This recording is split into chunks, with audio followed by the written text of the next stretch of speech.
Ito ang Presidential Broadcast Service. Radyo Pilipinas. Radyo Publiko ng Bagong Pilipinas para sa Bagong Pilipino. Naghahatid ng mahahalagang balita at impormasyon na guugnay ng pamahalaan sa sambayanan. Tulay sa himpapawid ng serbisyo publiko. Radyo Pilipinas. Radyo Publiko. Ang boses ng Pangulo. Sa Iloilo, Radyo Pilipinas. 585 AM. Oras sa Radyo Pilipinas, alas 4:03 sa hapon. Giga sa hulog balitaan sa PBS, Radyo Pilipinas, Iloilo. Gintipo sa buos na pwersa sa News and Public Affairs Division. Mga pagsaysay sa mga hitabo o aksyon, mga pananawan, kang desisyon, mga ibubulong sa napituhan na sektor, mga dalagpong ng balita, bilis sa Iloilo, at mga bahid sa kabisayan na katulad. Mga balita na natikot sa sunod sa naligan ng 24 oras. Inyong mapatian sa Headliners Watch. Kagkaroon, yari ang inyong PBS UC.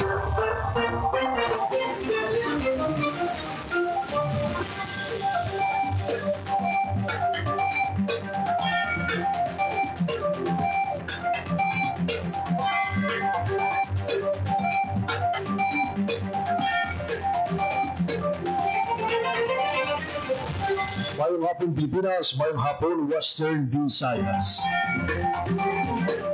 Iyang Headliners Bus. Adlaw sang Lunes, Oktubre 27, 2025.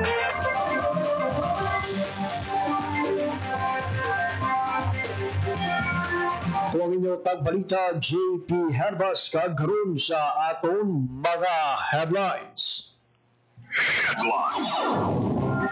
Philippine Coast Guard nakalerto sa pagbantay sa pinagka-puerto kasunod sa ginalauman pagdugok sa maramong nga pasahero karon nga simana.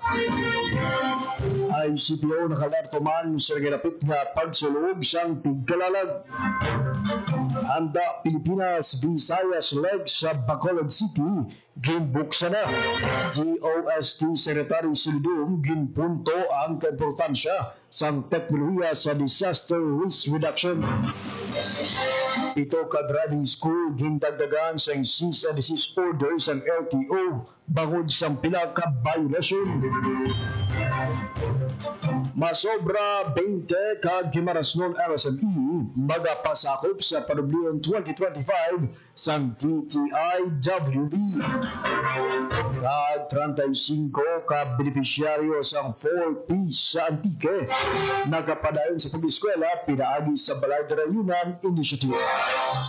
Oras sa Radyo Pilipinas, alas 4 sa isa hapon. Nagkaroon sa detalye na sang mga balita. Radyo Pilipinas. Radyo Pilipinas News. Philippine Coast Guard naka-alerto na sa pila ka puerto kasunod sa ginauman pagdugok sa maramo nga pasahero karon nga simana. Ang detalye sang balita sa report ni Janelle Baclay. Radyo Pilipinas. Radyo Pilipinas. Radyo Pilipinas. Report. Nakabantay na makatapos ang Philippine Coast Guard sa pila ka puerto sa syudad sa Iloilo kasunod sa ginalauman pagdagsa sa maramo nga pasahero karon nga semana.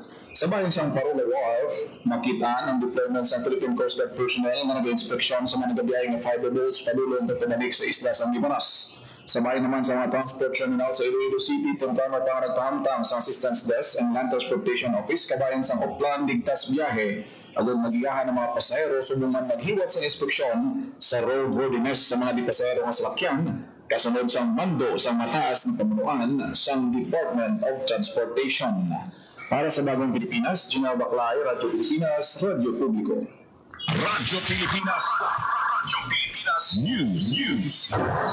Samtang sa balita ay ICPO nakalerto man sa pagdinaguso sa mga Ilonggo sa naginapit nga pagsaulog sang tigkaralaga. Nagabalik si Janelle Baclay para sa detalye sang balita. Radyo Pilipinas. Radyo Pilipinas. Report. Ito ng Iloilo City Police Office para sa pagbantay sa seguridad sa nagailapit na selebrasyon sa Fiesta Minatay sa Nobyembre 1 at 2. Sunod kay ICPO Director Colonel King Ligada, handa ng ilang mga personnel ay ga-deploy sa mga dalagko ng public and private cemetery sa Iloilo City. Sa datos ng ICPO, yara sa 19 ka mga sementeryo ang pagkatutukan sa kapulisan na nagpapasigurang marinong kag matawhay na pagsaulog sa undas. Magadepende naman sa kadamuhon sang tao o kalaparon sang sementeryo ang deployment sang personnel suno kay Ligada. Nagapangabay sang korporasyon ng ICPO sa publiko nga magsunod sa patakaran kasubong sang pagdumili sang pagdala sa mga ulubog na ilimon matulog ng mga sound system, papalong, gambling paraphernalia. Lakip sa pagbabantayan sa ICPO ang mga dalagko ng mga sementeryo amo ang Christ the King, Forest Lake, Green Garden, Public Cemetery sang Cuartero, Molo, Tanza, kag iban pang lugar sa La Paz. Para sa Bagong Pilipinas, General Baclay, Radyo Pilipinas, Radyo Publiko. Radyo Pilipinas. Radyo Pilipinas News. Sa ibang pagid nga balita, EO nga ginpagawa ni Mayor Raisa Treñas basihan sa pagsulundan sa mga patio sa pagsaulog sa undas suno sa Posmo. Nagabalik si Janelle Baclay para sa detalye sa balita. Radyo Pilipinas. Radyo Pilipinas. Report. Mangin basihan sa pagsulundan sa selebrasyon sa Fiesta Minatay sa mga pribado o pampubliko na sementeryo sa siyudad sa Iloilo ang gipapanaog ng Executive Order 108 ni Iloilo City Mayor Raisa Treñas. Sunod kay Posmo Chief Retired Colonel Oderico Garbanzo sugot ng kapatuman sa Traffic and Transportation Management Office kay San Posmo ang pagdala sa hindi lisensyado nga armas lutang, makahulubog nga mga ilimon pag-overnight, pagdala sa magawad ng sound system sa sulod sang patio. Nakimman sa dumilian ang pagkalupad sa drone sa area sang patio kag kung mayroon naman sa magkalupad kinahanglan ni isang permit dugang pa ni Garbanzos. Nag-example na sa mga managers ng sementeryo ang Posmo ang sa ikapatunan ng protocol sa undas. Ginabisuan naman ng mga ginikanan na bantayan ng ilang kabataan na dumalikawan ng mga insidente sa pagtalangay sa sulod sa patio sa tiyon sa Fiesta Minatay. Para sa Bagong Pilipinas, General Baclay, Radyo Pilipinas, Radyo Publiko. Radyo Pilipinas. Radyo Pilipinas News. Samtang sa ibang pagid nga balita, formal na naging buksan sa DOST sa buong Lunes, Oktubre 27, ang Handa Pilipinas Visayas Leg na nagpadayon sa Bacolod City, Negros Occidental. Sa opening ginatagan punto ni DOST Secretary Renato Silidum Jr. ang kaimportansya sa teknolohiya sa pagpaganahagan sa mga risgo nga dala sa kalamidad. Samtang kaupo ng DILG, ginparman ang MOU para sa kolaborasyon sa paglabot sa science-based disaster resilience and sustainable governance. Ginparman man kaupo ang Bacolod City Government ang kasugtanan angon sa pagtukod sa Community-Based Flood Early Warning System o kung CBFEWS sa Bacolod City. Gin-turnover man ang Handa Pilipinas Guidebook. Magwa sa Seminar kag Forum, maging prepara mga exhibit kinakasentro sa papel sang siyensya kag teknolohiya sa pagpanghanda sa mga kalamidad. Ang aktibidad bagalawig tuntong Oktubre 29 kag may tema nga Padayon Visayas STI for Resilient, United, and Sustainable Visayas. Radyo Pilipinas. Radyo Pilipinas News. Nagbalabot sa ilimon nga tubig ang Bago City Government sa mga residente sa Barangay Mailog na apektado sa liwat nga paglupok sa Bulkang Kalaon sa nagbigan nga Biyernes. Sa sa assessment sa Bago City GRO kag barangay, apektado sa gasfall ang pila sa mga ginakuhaan sang tubig sa pila ka purok sa Barangay Mailog. Bilang paw na bulig naglabot sa 10,000 ka litro sa tubig ilimon ang gindala sa nagiging Sabado sa City Government sa nasamit na barangay. Samtang, ginpasiguro ni Bago City Mayor Mayet Javier Aliao nga handa nga magpadala ang City Government sa dugang nga supply kung kinahanglanon. Radyo Pilipinas. Radyo Pilipinas News. Pito ka driving school gindagdagan sang cease and desist order sang LTO bangod sang pila ka violasyon. Nagabalik si General Baclay para sa detalye sang balita. Radyo Pilipinas, report. Tara sa ito ka mga driving school sa Iloilo kay Maras ang inisyuhan sa Land Transportation Office Region 6 ang cease and desist order doon sa nakita na kakulangan sa ilang mga requirements. Sunod kay LTO 6 Regional Director Attorney Gabriel Luspan II, ginlapas sa mga diving schools ang mandatory safety and training standards o kinahanglanon sa ilang operasyon. Ang mga naisyuhan sa CDO ang mga masunod: GCS Driving Academy and Easy Drive sa Pasig City, Right Driving School sa Mandurriao, MJ Driving School sa Mandurriao, SEF and Gov Driving School, Hands-on 21 sa Guimaras, kay PubJip Happy Driving School sa Guimaras. Panagyan sang Land Transportation Office 6 sa publiko na magtransaksyon lamang sa mga accredited driving schools na kumpleto sa operational requirements. Para sa Bagong Pilipinas, General Baclay, Radyo Pilipinas, Radyo Publiko. Radyo Pilipinas News. Nagagraduate na ang 49 ka mentee nga nagpaidalom sa kapatid Mentor Me Money Market Encounter o kung KMME MME Program Batch 2 sa Department of Trade and Industry Western Visayas o kung DTI-WP. Ang mga graduate nagpaidalom sa pulo ka intensive learning module humanin Agosto tubtob Setyembre. Coaching session humanin Oktubre 6 tubtob 19 kag nagpakita sa ilang business improvement plan sa Oktubre 23 tubtob 24. Ginpanginbulahan ni DTI-WP OIC Regional Director Maria Dinda Tamayo ang mga mentee sa ila delegasyon nga matapos ang programa kaginpunto nga ang mentorship nagapabiling nga prioridad sa dalong isang 5-point agenda ni DTI Secretary Maria Cristina Roque. Samtang sa video message, ginpanginbulahan man ni Secretary Roque ang mga graduates kagin pasalamatan ang mga MSME sa ila kontribusyon sa ekonomiya sa pungsod. Radyo Pilipinas News. Magpakigbahin ang hindi magdugo sa 20 ka micro, small and medium enterprise ng MSME sa Guimaras sa hiwaton nga Panubyo Trade Fair 2025 sa Department of Trade and Industry Western Visayas. Sunod kay Nesgen Rhea Cerudo, Senior Trade Industry Development Specialist ng DTI Guimaras, nagpiparagi karon na tuig ang mga magagmay nga negosyante sa Guimaras para sa tuigan nga aktibidad. Dugang pa ni Cerudo, may mga bago nga produkto nga pagadalon kag ipakilala mga Guimaras noon MSME nga bunga sa mga product development session nga ginpatigayon sa ilang opisina. Magluwas sa mga bantog na nga mga produkto sa Guimaras nga human sa paho, kasoy, lubi, kape kag kakao, balantayan man ang mga painting sa mga talentado nga Guimaras noon. Ang Panublion 2025 na tala ni Huwaton sa SM City Iloilo sa Nobyembre 5 tugtog 9, 2025. Radyo Pilipinas News.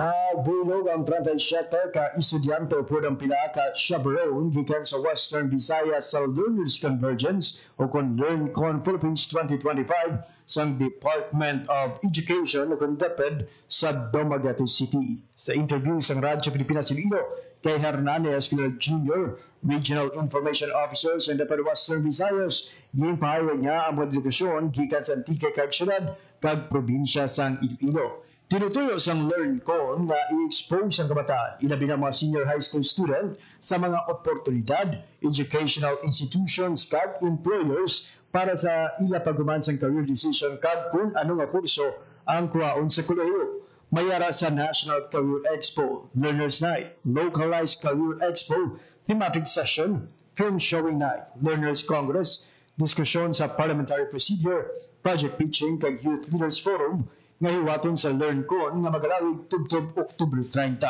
Ang tema sa giwatan amo ang galing kabataan, boses mo bukas na o kung bukas natin. Radyo Pilipinas News. Sa ibang pagiging balita, pinaagi sa isa ka inisyatibo sa Antique na kapadayon sa ila pag-eskwela ang 35 ka Panpawid Pamilyang Pilipino Program o kung 4-piece beneficiary. Ang inisyatibo amo ang Balay Darayunan sa Aningalan Integrated Farm School sa San Remigio Antique. Ang Balay Darayunan isa ka temporary shelter nga gintukod sang AIFS para maghatag sang libre nga akomodasyon sa mga estudyante gikan sa remote areas. Human ang ilistaran sang makeshift material kag nagaserbe nga interbensyon agud magsabat sang long distance travel kag mapanubo ang kaso sang school dropout. Sang September 2025, ginpaidalom sa major repair work sa bulig sa mga ginikanan, Antique Pantawid Pamilya Riders Club, kag iban pa nga community volunteers. Ang 35 ka learners gikan sa barangay Bulan-Bulan nga 3 tubtob 4 ka oras nga lakat halin sa eskwelahan.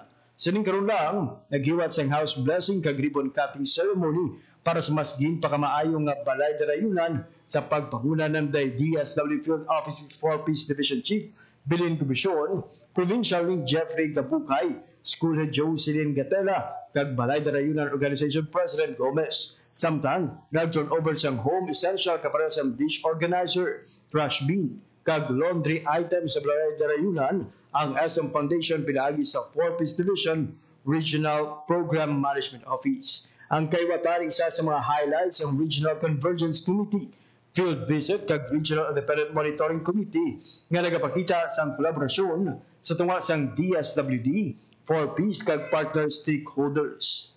Radyo Pilipinas. Radyo Pilipinas News.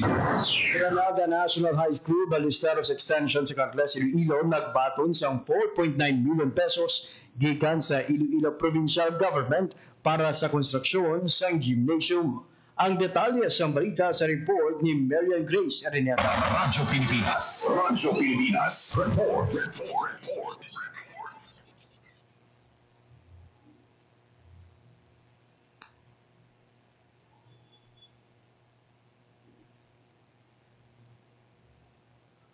Nag-turn over siyang 4.9 million pesos ang Iloilo Provincial Government sa Granada National High School Ballesteros Extension para sa pagtukod siyang cover gym. Ginbato ng Principal 2 Fralin Leones ang cheque gikan kay Governor Arthur Dr. Jr. sa Lunes, Oktubre 27. Ginpayag ni Leones nga sa diol na mahuman ang permanenteng estruktura ang isa ka dream come true sa 1,043 ka learners sa Bulutuan bangod sa karon ang gymnasium sa Bulutuan kung sa diin ginahiwat ang mga sports event kag iban pang aktibidad ang isa ka makeshift gymnasium lang. Ang Granada National High School hamtang sa Island Barangay Sangabi sa Carles Iloilo. Ang proyekto ang ginpunduhan si dalom sa Provincial School Board, Special Education Fund kag kapahin si suporta ni Governor Defensor sa infrastructure needs sa mga pampubliko nga bulutuan. Radyo Pilipinas. Radyo Pilipinas News. Ang LGU Tubungan nagbaton siyang 1.9 billion pesos gikan sa Iloilo Provincial Government. Ang detalye sa balita sa report ni Marian Grace Areneta. Radyo Pilipinas. Radyo Pilipinas. Report. Nagbato sa 1.9 million pesos ang lokal nga panguluhan sa Tubungan, Iloilo, gikan sa Iloilo Provincial Government. Limbato ni Tubungan Mayor Rokito Tapsagon ang duwa ka cheque nga may kabubusan nga balor 1.9 million pesos gikan kay Iloilo Governor Arthur Dr. Jr. bilang suporta sa nangungutuhan na proyekto sa Banwa. Ang 1.5 million pesos para sa construction sa 45-meter hanging bridge sa Tublay ang 400,000 pesos naman para sa pagbakal sa audio system na may live streaming equipment para sa Sangguniang Bayan Hall. Para sa Bagong Pilipinas, Marian Grace Areneta, Radyo Pilipinas, Radyo Publiko. Radyo Pilipinas. Radyo Pilipinas News. Nagpangibabaw sa Iloilo Provincial Elimination sa 29 Philippine Statistics Quiz ang mga estudyante sa Central Philippine University kag West Visayas State University.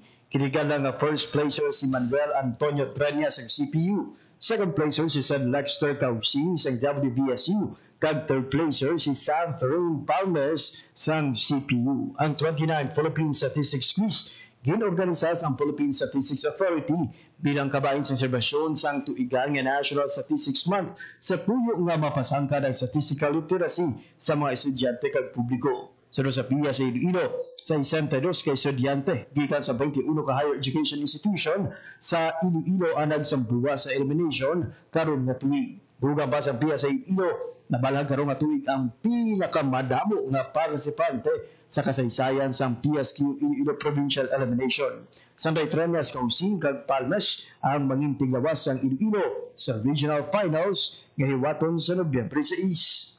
Radyo Pilipinas. Radyo Pilipinas News. At sa katapusan nga balita, Radyo Pilipinas. Radyo Pilipinas News. 45 ka distress OFW sa Negros Occidental nagpakigbahin sa business mentorship training sa DMW NIR. Ang detalye sa balita sa report ni Marian Grace Areñata. Radyo Pilipinas. Radyo Pilipinas. Report. Bigyan pa inalong sa business mentorship training for OFWs and their families sa Department of Migrant Workers Negros Island Region ang 45 ka-distress OFWs. Ang mga partisipante, mga prospective aplikante para sa livelihood program for OFW reintegration. Lakip sa gimpata sa training ng entrepreneurship, business planning, at financial awareness kung sa ng mga humalambal gikan sa Department of Trade and Industry o DTI and IR. Pinaagi sa inisyatibo, pina-empower ang mga OFW kat ilang mga pamilya sa DMW NIR at huwag sila makatukod sa pinansyal na kaligon, mapalambo ang isa ka-entrepreneurial mindset, kagulab ito ng ilahandog na sustainable livelihood. Para sa Bagong Pilipinas, Marian Grace Areñata, Radyo Pilipinas, Radyo Publiko. Radyo Pilipinas. Radyo Pilipinas News. Oras sa Radyo Pilipinas, alas 4:23 sa hapon. Nagabayan to ang mabalita na tipon kagimbantayan sa Radyo Pilipinas Iloilo News Team para sa Headliners Bus mga adlaw sa Lunes, Oktubre 27, tuig 2025. Sa ngalan sa akong mga katuwang teknikal, Mr. Vermora Bintura sa studio, kag Mr. Jeffrey Bitita sa transmitter. Ako naman ang inyo ng intagbalita, JP Herbas. Madamo nga salamat sa inyong pagpabati. Maayong hapon, Pilipinas. Ito ang Presidential Broadcast Service. Radyo Pilipinas. Radyo Publiko ng Bagong Pilipinas para sa Bagong Pilipino. Naghahatid ng mahahalagang balita at impormasyon na guugnay ng pamahalaan sa sambayanan. Tulay sa himpapawid ng serbisyo publiko. Radyo Pilipinas. Radyo Publiko. Ang boses ng Pangulo sa Iloilo. Radyo Pilipinas. 585 AM. Opo, maraming salamat po, Sir